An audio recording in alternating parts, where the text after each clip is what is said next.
Oke, halo, selamat pagi. Hari ini kita akan bincang bareng Bapak Dr. Dudung Nurullah Koswara MPD selaku Bapak Kepala Sekolah SMA Negeri 1 Parung Panjang. Pagi ini saya sudah bersama dengan beliau. Satu lagi, beliau adalah Kepala Sekolah Penggerak Angkatan Pertama di SMA Negeri 1 Parung Panjang di Bogor, Jawa Barat. Oke, selamat pagi Bapak. Apa Pagi, baik, sehat ya? Alhamdulillah, Bapak sehat? Sehat dong. Oke, bagus. Emang harus sehat ya Pak Harus ya? sehat semua. Oke, langsung aja, nggak banyak basa-basi ya karena Bapak ini sibuk banget. Hari ini kita akan membahas atau berdiskusi tentang pengembangan sekolah penggerak. Kita ini salah satu sekolah penggerak pertama, ya nggak sih Pak? Ya. Di daerah Parung Panjang, tapi nggak sedikit. Di Indonesia. Oke, di Indonesia. Oke, di Indonesia. So, tapi nggak sedikit loh yang mungkin masyarakat pada umumnya belum terlalu tahu perbedaan antara sekolah penggerak dengan sekolah-sekolah yang lain. Sekarang karena saat ini saya sedang bersama Bapak Dr. Dudung Nurullah Koswara, ada baiknya kita tanya dulu deh sebelum kita ngebahas lebih lanjut. Apa sih Pak sebenarnya perbedaan sekolah penggerak dengan sekolah yang lainnya? Oke, terima kasih. Saya berikan definisi yang sangat sederhana ya. Sekolah penggerak itu adalah satu program unggulan dari Kementerian Pendidikan Kebudayaan Ristek dari Nadiem Makarim, di mana dia ingin sekolah itu ada kebaruan mutu layanan pendidikan, ya. Karena beliau Nadiem Makarim meresume dan merefleksi bahwa puluhan tahun pendidikan kita kok stuck di posisi yang tidak begitu berkembang, terutama ada 3 dosa besar pendidikan, yaitu radikalisme, kekerasan seksual, dan perundungan. Nah, maka program sekolah penggerak ini adalah satu program unggulan Kementerian Pendidikan yang awalnya diseleksi mungkin sekitar 20.000 peserta, ya, kemudian diseleksi jadi 15.000, 10.000, dan akhirnya kita terpilih di semua jenjang menjadi 2.500 sekolah penggerak angkatan pertama. Intinya, sekolah penggerak itu ingin ada sebuah geliat baru di mana ada layanan proses pembelajaran kepada anak didik yang jauh lompat lebih bagus, terutama menginginkan hadirnya profil pelajar Pancasila. Jadi program sekolah penggerak itu nanti berseirama dengan sekolah penggerak, kepala sekolah penggerak, guru penggerak, ya. Kemudian sampai detik ini kita menggunakan kurikulum operasional sekolah, ya kurikulumnya baru, guru-gurunya diinjeksi dengan kapasitas baru, dengan tren baru, gaul baru di geliat sekolah penggerak. Artinya sekolah penggerak adalah sebuah kebaruan layanan agar GTK, guru kepala sekolah lebih bergerak untuk meningkatkan mutu layanan terhadap anak didik yang ujungnya adalah lahir profil pelajar Pancasila. Bedanya dengan sekolah lain atau sekolah non penggerak, sementara sekolah non penggerak belum menggunakan kurikulum operasional sekolah, di mana di dalamnya terkait dengan kebaruan kurikulum, ya. Dulu kan ada kurikulum darurat, kurikulum prototipe, kemudian akhirnya ada kurikulum merdeka, beriringan dengan platform Merdeka Mengajar. Ini adalah satu tren yang sedang yang sedang kita gerakkan di sekolah penggerak. Saya pikir sederhananya seperti itu.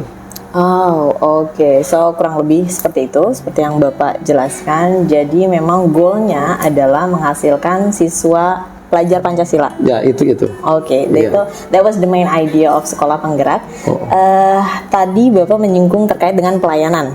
Dari segi, mungkin ketika kita berbicara dengan pelayanan, it's not about the students to the teacher, tapi lebih ke teachers, guru maupun kepala sekolah mungkin terhadap peserta didik. Nah, terkait itu mungkin ini yang akan saya bahas. Gimana sih cara Bapak mengembangkan mutu layanan pendidikan, especially ketika teacher atau mungkin Bapak sendiri sebagai ayahnya dari guru-guru tersebut memberikan pelayanan terhadap siswa didik, peserta didik, supaya berbeda gitu loh dari yang lain untuk mengusung, untuk tadi meminimalisir radikalisme dan juga perundungan tersebut. Ya, tentu dengan segala keterbatasan, setiap pimpinan satuan pendidikan ya, atau Kasatdik, ya, kepala satuan pendidikan, punya gaya, punya keterbatasan, bahkan punya unikasi tersendiri. Ya, berseirama dengan program sekolah penggerak, saya mengajak untuk melakukan sebuah pengembangan mutu layanan pendidikan, ya. Saya mengajak kepada internal satuan pendidikan, khususnya di SMN 1 Parung Panjang yang merupakan sekolah penggerak angkatan pertama, juga kalau media ini bisa diserap oleh seluruh guru yang ada di Indonesia dan rekan sejawat kepala sekolah penggerak ataupun kepala sekolah non penggerak. Setidaknya ada 5 intervensi ya, ini genuine dari saya. Ada 5 intervensi yang harus benar-benar efektif dilakukan oleh para guru ya, karena saya sebagai kepala sekolah adalah pemimpin pembelajaran dan seorang manajer di sekolah. Yang pertama, bahwa ada 5 gerakan. Yang pertama adalah gerakan efektif masuk ruang kelas. Jadi betapa lucunya kalau ruang-ruang kelas itu kemudian sering gurunya tidak hadir. Jadi gerakan masuk ruang kelas ini adalah efektivitas bagaimana kepadatan pertemuan antara pendidik dengan peserta didik, dengan guru dan muridnya, sehingga ruang kelas benar-benar menjadi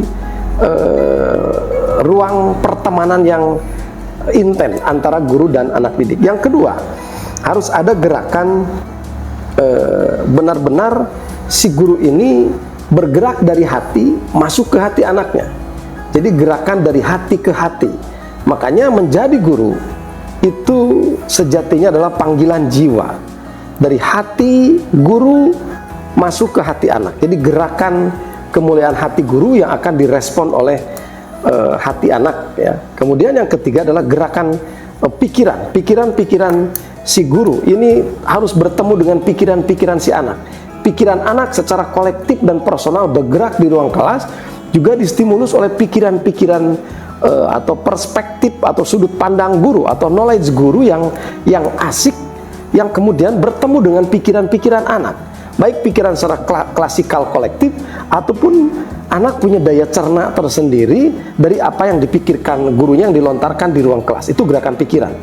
Kemudian yang keempat adalah setiap guru idealnya itu melakukan gerakan-gerakan di ruang kelas ataupun di luar ruang kelas yang memompa keterampilan anak didik. Jadi si anak selain dia berteman intens dengan gurunya di ruang kelas, selain hatinya pun berbunga-bunga bertumbuh di sekolah, selain pikiran knowledge-nya juga berkembang, juga tadi bahwa si anak harus bertambah keterampilan. Sederhananya bertambah keterampilan komunikasi, sederhananya bertambah keterampilan kerja kelompok di ruang kelas, sederhananya punya keterampilan berhadapan dengan orang yang lebih tua gurunya. Jadi dia punya sesuatu yang berkembang, yang terampil di dalam dirinya. Tadi sederhananya komunikasi, kerja kelompok, dan seterusnya. Dan mungkin bisa mengembang ke keterampilan yang lain. Kemudian yang terakhir, yang kelima adalah gerakan penguatan karakter. Ini sangat penting. Maka tadi dikatakan bahwa ending dari atau setting goal dari pelaksana program sekolah penggerak itu adalah lahirnya profil pelajar Pancasila. Sehingga ke depan akan lahir masyarakat Pancasilais. Tidak ada masyarakat sumbu pendek, tidak ada masyarakat lugu atau masyarakat yang begitu reaktif ketika terjadi sesuatu, tapi masyarakat yang mudah mencerna dan dia memahami keragaman, mandiri, berakhlakul karimah, akhlak yang baik ya, bertakwa pada Tuhan Yang Maha Esa. Dia menjadi bagian dari dinamika dan mozaik yang ada di kehidupannya, sehingga dia menempatkan diri sebagai warga negara yang benar-benar memahami nilai ketuhanan, kemanusiaan, keadilan, dan seterusnya. Saya pikir begitu. Oke, wow, that was very novel. Oke, secara garis besar itu memang idenya sangat like outstanding, luar biasa gitu. Kalau misalkan kita memang mau, tadi Bapak meng-highlight ada 5 poin ya.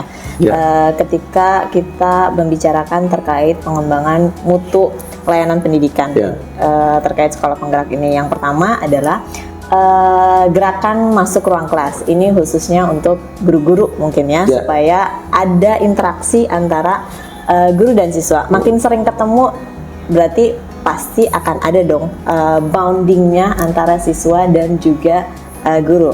Dan yang kedua, seorang guru tidak hanya, kalau dalam istilah bahasa Inggris kita mungkin tahu, oh the teacher is to educate, tapi sebenarnya tidak hanya mendidik, tapi juga sharing knowledge. Dua-duanya penting gitu. Jadi dari hati ke hati, kemudian apa yang ingin disampaikan guru secara knowledge juga harus sampai kepada siswa gitu kan ya Pak ya. Jadi it's not about educating but it also sharing knowledge, so both of them are very important. Keduanya sangat penting gitu ya. Kemudian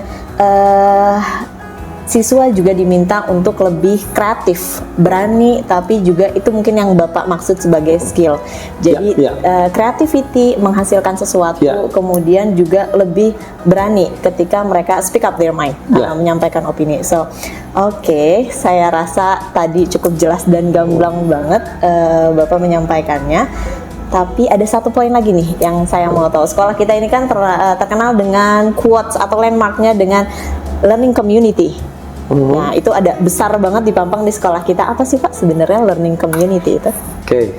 SMA 1 Parung Panjang itu punya spirit bersama dalam satu kalimat yang saya ambil dari guru cantik yang pintar di sekolah saya. Learning community itu adalah satu ajakan, satu pesan bahwa sesungguhnya sekolah ini adalah suatu entitas, satu ekosistem, satu wilayah, tempat semuanya belajar. Bahwa guru, anak didik, kepala sekolah adalah masyarakat belajar. Jadi titik tekan daripada learning community adalah bahwa sekolah adalah tempatnya masyarakat belajar, semua jenjang, semua usia, semua posisi, kepala sekolah, guru, TU, anak didik, satpam, semua yang ada di sekolah itu punya resonansi untuk belajar. Dalam bahasa saya itu bahwa sekolah adalah rumah ibadah pendidikan. Bahwa rumah ibadah pendidikan terbaik itu adalah sekolah, karena semuanya belajar dan Allah itu memerintahkan kita belajar. Dan sisi ciptaan Tuhan atau ciptaan Tuhan yang paling agung dari semua ciptaan yang ada itu dalam manusia. Kenapa? Di situ ada potensi belajar dari akalnya. Saya pikir begitu. Masyarakat belajar, learning community. Masyarakat belajar, definisi belajar di sini tidak hanya dari guru ke murid ataupun dari sesama guru, tapi semuanya. Even the teachers can also learn from the students. Bahkan guru pun bisa sebenarnya belajar dari siswa. Jadi itu the idea of learning community. Kita belajar, semuanya belajar bersama, saling belajar satu sama lain, sharing knowledge. So I guess that's all pretty much. That was the discussion for today. Itu mungkin secara garis besar diskusi kita hari ini. Terima kasih sekali Bapak untuk enlightenment kita terhadap sekolah penggerak, karena masih belum banyak yang tahu. Mudah-mudahan untuk nanti ke depannya banyak lagi, tidak lagi ada orang yang apa sih sekolah penggerak, apa sih bedanya sekolah penggerak dengan yang lain, karena penjelasan dari Bapak sudah sangat jelas. Sekali lagi makasih Bapak sudah menyempatkan waktunya. Terima kasih. I think that's all. Thank you for watching this video. Assalamualaikum warahmatullahi wabarakatuh. Waalaikumsalam warahmatullahi wabarakatuh.